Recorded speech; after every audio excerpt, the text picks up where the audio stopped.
La semana pasada, el domingo pasado, se desarrollaron las elecciones con el resultado que todos ya conocemos y sabemos. Se definió un balotaje y cuando todos pensamos, bueno, caminemos más o menos tranquilo hacia la próxima y la definitiva, el lunes explota todo. Ya el domingo a la noche se veía venir. Explota todo con una conferencia de prensa donde Patricia Bullrich y Luis Petri, de manera, creo yo, intempestiva y con mucha sorpresa para los mismos integrantes de su frente político, declara o comunica un acuerdo con Javier Milei. Vamos a hablar con Mauro Federico para ver si nos ayuda a entender un poquito qué es lo que pasó, qué es lo que viene, qué es lo que él cree que puede pasar. Y saludarte, Mauro, y lo primero que te consulto es las sensaciones que te dieron a vos cuando Patricia Bullrich se atribuye más de 6 millones de votos en la fórmula presidencial que ella participó, pero que esos 6 millones de votos también tenían la participación de muchos votantes de otros espacios políticos dentro del frente. Mauro, querido, buenos días, ¿cómo estás? Hola Hugo, hola a todo el equipo allí del programa. Bueno, la verdad que la primera sensación que a mí me generó la reacción de Patricia Bullrich es la de una indignación ajena.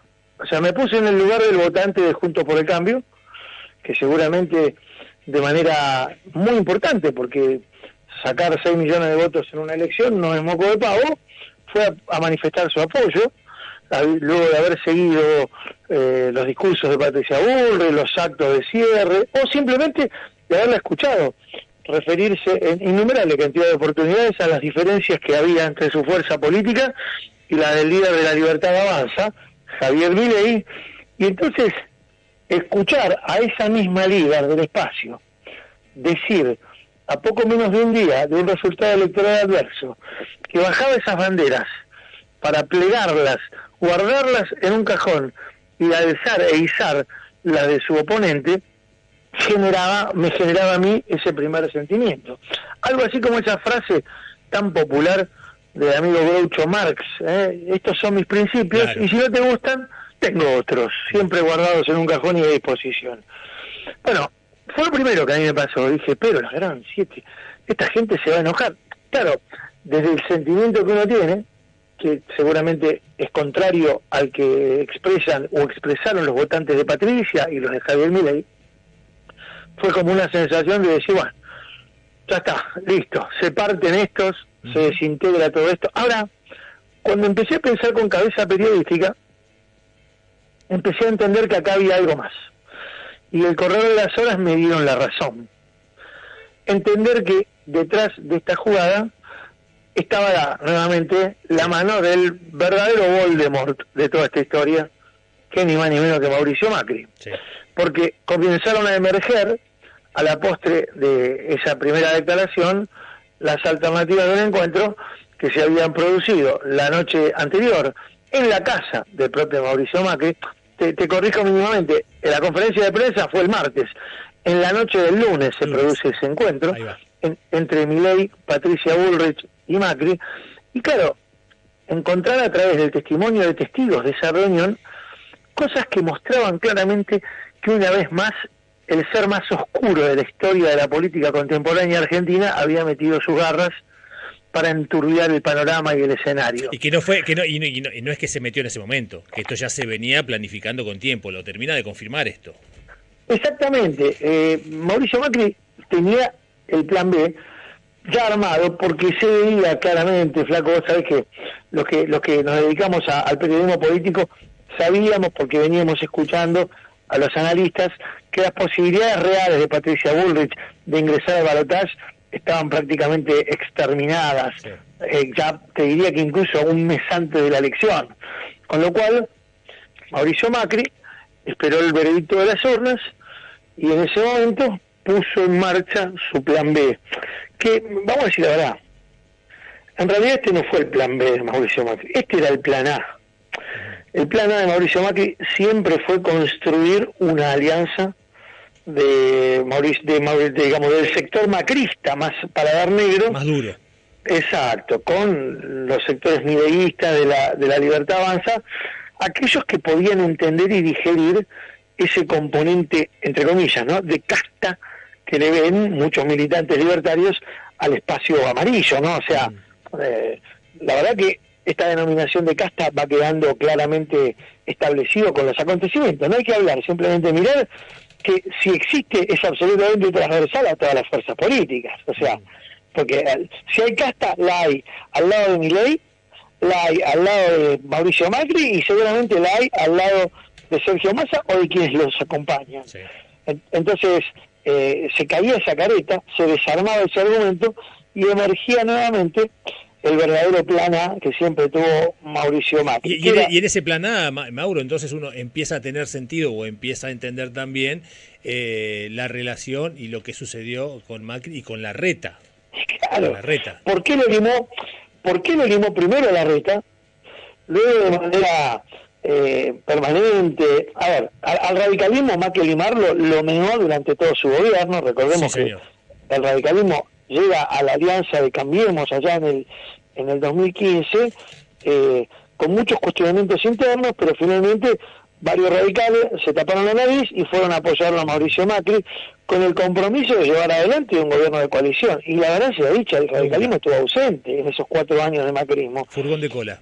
Exactamente, y entonces al radicalismo ya lo venía negando de manera sostenida Mauricio Macri, y lo que terminó de hacer ahora es enterrarlo, o sea, clavar el último clavo del ataúd a las expectativas de mantener cualquier tipo de vínculo con los radicales, salvo por supuesto con los sectores marginales del pensamiento radical, como puede ser el propio Luis Petri, que pues es que el otro día, en medio de la reunión del Comité Nacional, hablaba con un integrante de la mesa que estaba ahí reunido, y yo le preguntaba, che, ¿van a decir algo del tema de Petri? ¿Lo van a pedir la desafiliación? Viste que hubo un sector de la Juventud Radical que pidió desafiliarlo a Petri, al candidato a vice de Bullrich.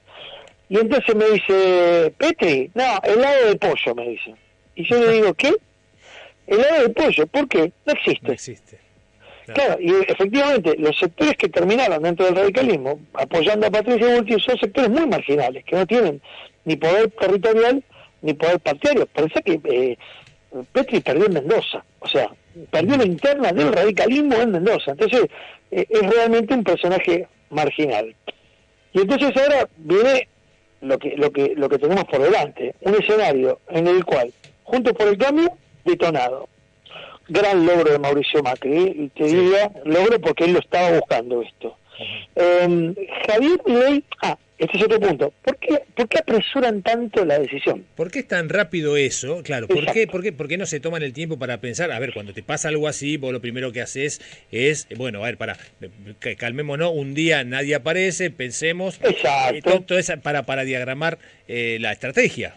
Bueno, la información que yo pude recabar, que ayer lo contaba en Argenzuela a la tarde y por la noche, tenés que venir a Minuto Final, flaco, te tengo que invitar a Minuto Final, el programa que hacemos los viernes a la noche en C5, porque la verdad que nos gusta mucho y me encantaría tenerte ahí sentado para hacer algunas reflexiones políticas y también de las otras. Pero cuando quieras estamos. En Minuto Final ayer decíamos algo a partir de la información que habíamos recabado con mis compañeros, que es que Macri manejaba información respecto de la inestabilidad que había provocado en Javier Milei el resultado del domingo. Información de fuente directa, o sea, a Milei le pegó muy mal el resultado, porque como toda persona que tiene un desequilibrio emocional, todos lo tenemos, algunos lo tratamos, otros la dejan correr, pero cuando vos tenés una personalidad como la de Milei, con ese exitismo propio y esa euforia que él mismo evidencia, la capacidad, el umbral de tolerancia a la frustración es muy bajo. A la frustración y al éxito. Exacto, bueno. A las dos puntas. Exacto, se marean con el éxito y la frustración los termina volteando. Y lo del domingo de noche fue tremendo para Milei. Fue un masazo. Bueno, de hecho ya se evidenció esto en el búnker de la Libertad Avanza el mismo domingo por la noche. Cuando Milei tardaba, hubo varios que lo quisieron contener porque él quiso armar un discurso explosivo en la noche del domingo. Un discurso explosivo que incluía el no reconocimiento de la elección. Y esto no es una suposición, es información esto. A las 7 de la tarde Guillermo Franco, su espada política, el hombre que le armó todo lo que iba a hacer el Ministerio del Interior, salió a decir públicamente que había 4.000 denuncias de hurtos que estaban con irregularidades. Cuando le preguntaron nombre y apellido, dijeron, no, son denuncias anónimas, claro, como si sirvieran de algo. Que en esa página web que tenían armada, ¿no? También. Exacto, claro. exacto. La denuncia tiene que ser con nombre, apellido y documento, claro. Claramente, pero empezaron a alentar el fantasma, una vez más, del fraude, de la mano negra, y esto empezó a generar en Javier Milei la idea de, ¿vos te imaginás a la 10 de la noche Javier Milei saliendo a decir, nos robaron la elección? Lo que hubiese sido esto.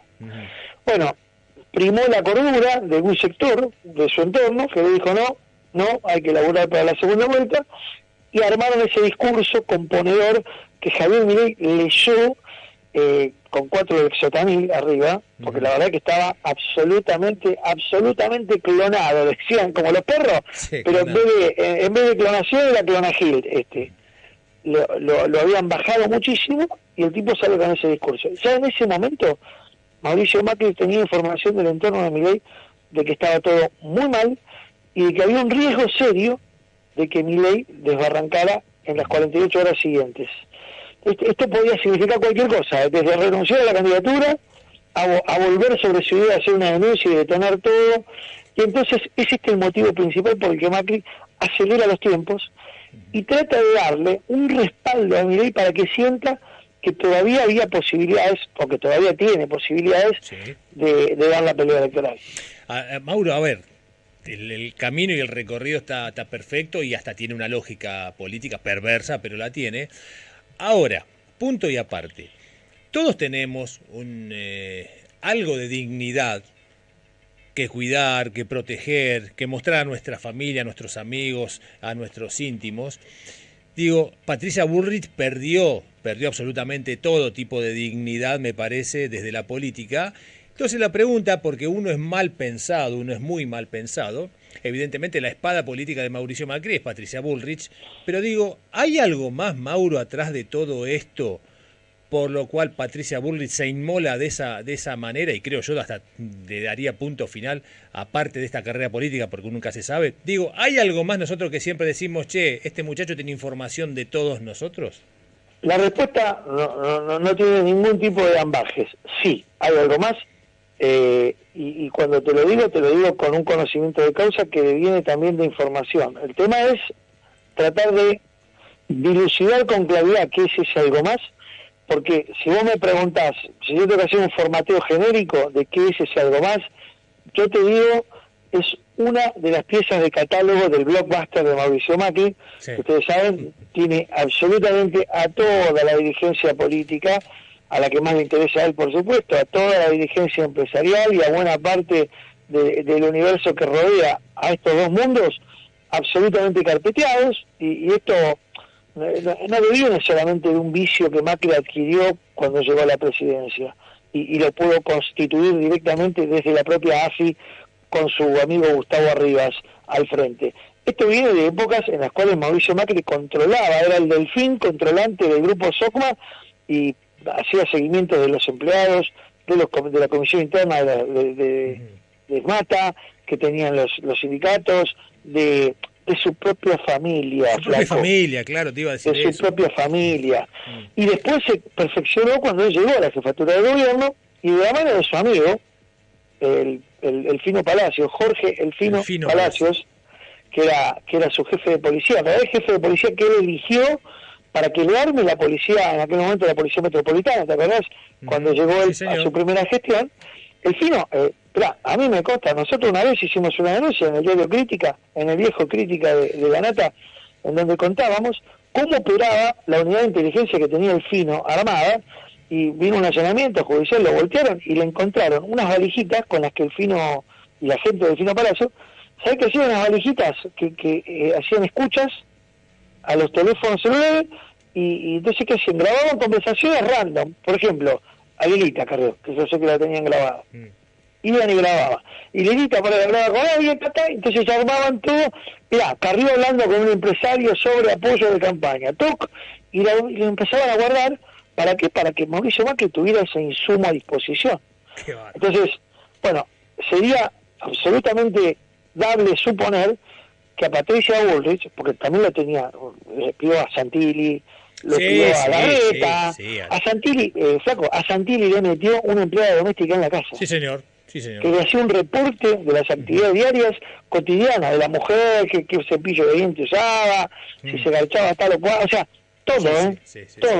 Bueno, es darle suponer que también lo tenía con Patricia Bullrich. Y acá hay tres hipótesis sobre qué carajo pudo haberle enrostrado o qué carpeta pudo haberle tirado a Mauricio Macri. Una, la contó nuestro común amigo Roberto Navarro, creo que ayer, en su programa en el Destape, hace referencia a alguna derivación del caso Maldonado, que tiene que ver con aquella recordada y triste historia de este pibe al que la gendarmería de Patricia Bullrich persiguió hasta que el pibe terminó ahogándose en las aguas de un río patagónico. Ahí déjame hacerte un punto, Mauro, porque yo tengo entendido que la autopsia en la que participaron más de 50 profesionales, el resultado que arrojó que fue la muerte por inmersión, se murió ahogado. Ahora, ¿en qué circunstancias? O sea, nadie se mete en un río con una ropa que si vos te la mojás pesa 30 kilos. Digo, ¿cuál es el contexto por el cual llegó, no? Ahí se ahogó porque se enganchó una rama, como quisieron hacer creer en el estilo oficial, o llegó otra cosa ahí en esa Bueno, esa es una hipótesis.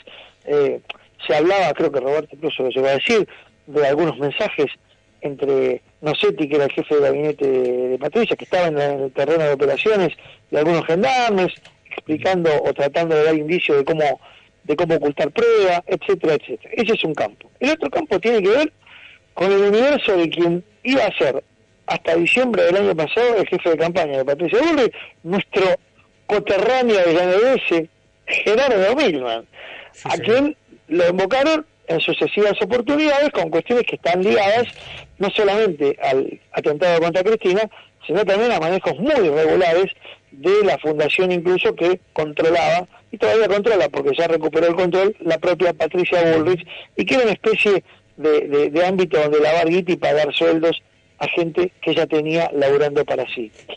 Y el tercer lugar, atento con esto, porque esta tercera hipótesis es la que yo más me inclino, pero tiene que ver con, y acá me voy a reservar datos más precisos, porque los tengo, pero los quiero corroborar, con cuestiones ligadas a negocios del entorno de Patricia Bullrich, el entorno más cercano que tú puedas imaginar. Me puedo imaginar el marido, pero no lo voy a poner en... Pero no lo tenés que decir. No lo pongo, no lo voy a decir. No, por suerte esto es una charla de amigos. Totalmente, no lo vamos a...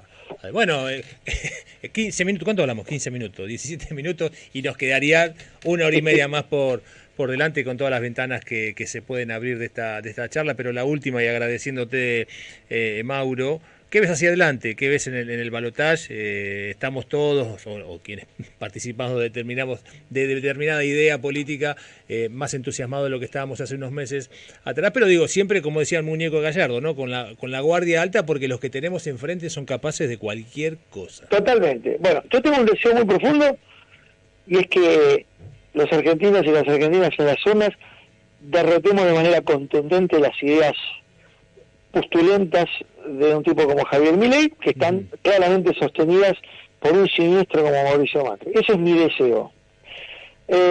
Para que eso ocurra, yo creo que hay un camino que se está allanando paulatinamente, porque las divisiones que están mostrando las fuerzas políticas que confrontan contra Unión por la Patria son tan evidentes que yo creo que se encamina Sergio Massa hacia una victoria. Espero que sea contundente, no por Massa en sí mismo, sino porque por lo que va a representar vencer de manera contundente en las urnas a 40 años de la democracia, claro, a fuerzas tan antidemocráticas como las que andan del otro lado. Pero tengo una duda. Si ese camino no se va a ver entorpecido por algún escollo que puedan proponer o el propio Mauricio Macri o Javier Milei, o con alguna operación de estas que nunca han faltado, que no voy a dar detalles de lo que tengo en la mente porque podrían ser muy complicadas, o con alguna decisión que el propio Javier Milei pueda tomar. Se habló mucho esta semana, mucho, Flaco, y lo sabés, de la posibilidad de que Milei renuncie a su candidatura. Y esto, si bien por un lado allanaría el camino para que Massa llegara a ser presidente antes del balotaje, le daría también... Hay un personaje siniestro ahí cerquita, sí. ahí, claro. Totalmente, Claro. totalmente. Y por eso habría que ser muy cuidadosos. Ayer lo escuché con mucha atención a Nico Lantos, que también hay en la radio del Destape, que no la puedo escuchar en vivo, pero escucho mucho siempre los recortes porque maneja muy buena información. Mis amigos hablan de la posibilidad de que una renuncia individual, una cosa es la renuncia del binomio, ¿no? O sea, pasó en el 2003 cuando Menem, que en ese momento se presentaba en su candidatura presidencial con el que había sido gobernador de Jujuy, en el perdón, de Salta en ese momento, Romero.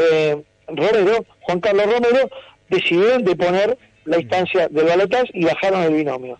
Pero también puede ocurrir que Milei tome una decisión individual. Claro. Y esto no dejaría afuera la libertad. Y no es lo mismo, sino, claro, no es lo mismo. Sino que la colocaría a Victoria Villarroel, que es el mascarón de proa de los sectores de pensamiento más retrógrado de la Argentina, sí, al frente de una fórmula, y ahí sí que me gustaría derrotarlos todavía con mayor contundencia que si fuera solo Milei. Que los números hablen y hagan su trabajo. Así que bueno, Mauro, querido, te mandamos un gran abrazo. Te iba a preguntar si sabes, entre tantísima información que vos manejás... ¿Quién va a ser el técnico de Racing? Sí, señor. ¿Sabés quién va a ser el técnico de Racing o no?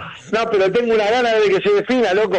El otro día me gustó lo que hicimos con Boca, que nos bancamos los trapos, pero con el mágico manejando los hilos de Pedro Pobre, el mágico tiene una magia limitada. Necesitamos un 30 de peso. Claro, sí, y esperemos que llegue pronto, flaco. Bueno, querido, te mando un gran abrazo y bueno, cuando quieras ando por ahí visitándote. Te vamos a llamar estos días porque la verdad que hace rato que venimos diciéndolo y nunca lo concretamos. Dale, Mauro, querido, te mandamos un gran abrazo. Gracias. Bueno, chao. Bueno, pasó Mauro Fédico por Carentes de Talento. 20 minutitos, más o menos, charlamos. Sí.